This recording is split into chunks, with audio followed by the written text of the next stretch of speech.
Today on the Tiger Lacrosse Report, we'll preview the Tigers game against UMBC. Get ready, fans. The Tiger Lacrosse Report starts now.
For an athlete, there's nothing scarier than a torn ACL.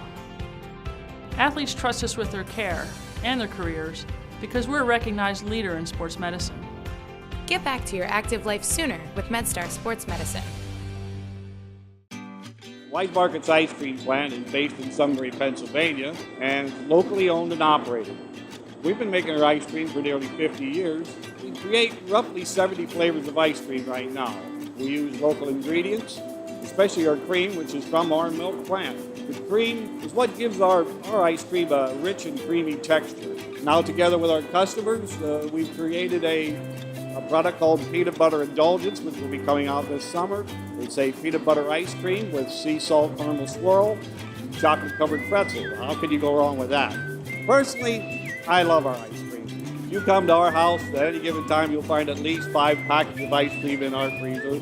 Our kids grew up eating Wise quality ice cream, and now we get to treat our grandchildren to it. It's been a pleasure for me to be tasting ice cream for over 40 years for Wise Markets, and I'm loving every minute of it. Hello and welcome to the Tiger Lacrosse Report. I'm your host, Spiro Morekas. After a quick pit stop at Johnny Unitas Stadium, the Tigers are on the road again with a game against the Retrievers of UMBC. As always, I'm joined by the head coach of the Tigers, Shawn Nadelen.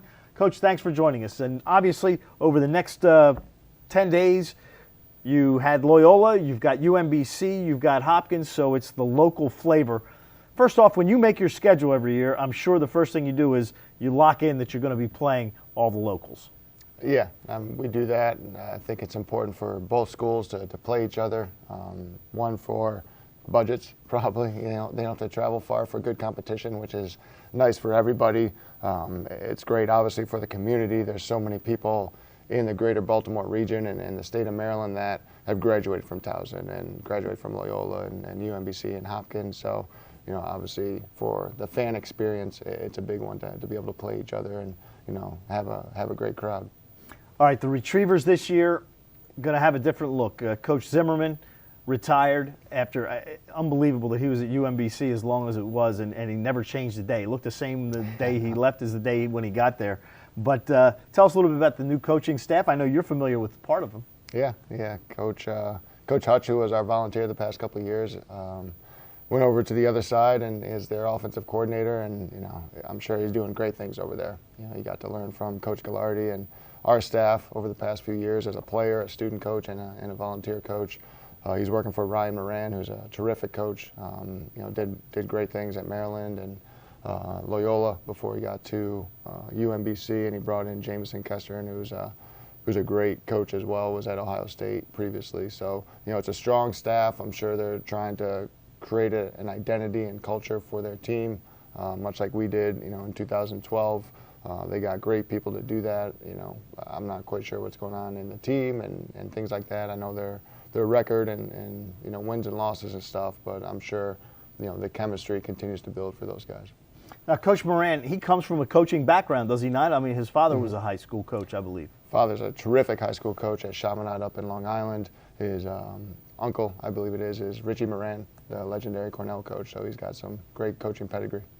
So the Tigers going to face a UMBC team, and as we record this, you guys haven't yet played Loyola, and you will be playing UMBC, so you haven't started doing your scouting yet on the Retrievers. The one name that jumps out at you is Max Maxwell. He's got 15 points in their early ball games. So obviously he's the key to their offense. Yeah, Max is a pretty dynamic player. He's played midfield and attack. I remember recruiting Max out of Hamburg, New York, through the high school recruiting process, and he was, you kind of envisioned him being that guy, being that leader on your offensive end, regardless of where you wanted to plug him in. He's a competitive kid. He's got a good IQ on the field, so I'm sure they're embracing him as kind of the leader of their offense.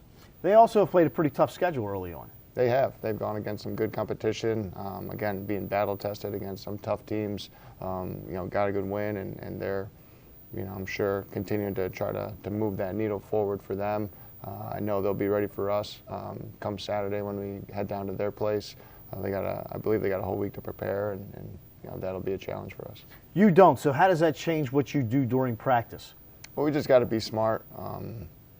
Again, at this point in the season, we're understanding who our opponent is. We're just trying to make sure that we're getting better as well. So we're trying to focus on our deficiencies, making them stronger, limiting our mistakes, definitely maximizing on our opportunities all over the field, clearing, scoring goals, making stops, all those stuff. So with the quick turnaround, a Wednesday night game and a Saturday game, you only got 2 days. Thursday is very, very light, because the battle that we have Wednesday night. And then Friday will be a little bit more physical in practice, but you can't do a ton for our guys to be fresh for Saturday. So it's getting out there, understanding their sets, their systems, anything crazy that they might do, a 10-man ride, end line plays, a couple set plays, but our guys got to be ready for anything, but we also got to be ready to perform at our best.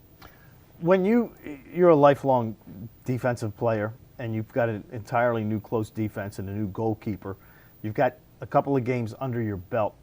When you would step in for the first time, whether it be at the high school level, the college level, or professional level, how long did it take you to adjust with the guys around you? And did you ever step into a situation like you guys have where all three of the close defensemen were brand new? Great question. I haven't stepped into a situation like this where all three guys were brand new. We've had, I've been a part of teams where at least one of the guys has been in the mix. The challenge that we're facing right now is not only are the guys brand new to playing, and being starters for us, but you have a true freshman starting for us in Gray Bowden, who's only been in the system for a half a year. Sid Ewell, from a transfer from Essex, who's only been in the system for a half a year. Then you got Chad Patterson, who's a sophomore. He's been in the system for 1 year total. So, it's one thing if you got juniors stepping in that have been around our team, been around the culture, been around the system, know the terminology, know what's expected, but are now earning their opportunity to play. We got basically two brand new guys to everything, and then one guy that's had a year of experience. So that's a little bit more of the challenge for us right now. It's very new for those guys. They're trying to do their part more so than trying to, communicate and talk, and they're trying to keep their head above water. We're trying to continue to push the communication because that hopefully leads to them being more comfortable. But it's a challenge. All right. Tigers and the Retrievers will face off at noon inside UMBC Stadium. John Stark and Hunter Lochte will have the call on TowsonTigers.com starting at 11:45. Coach, thank you for joining us and good luck against the Retrievers. Thank you. For head coach Shawn Nadelen, I'm Spiro Morekas. Thanks for joining us, and as always, go Tigers.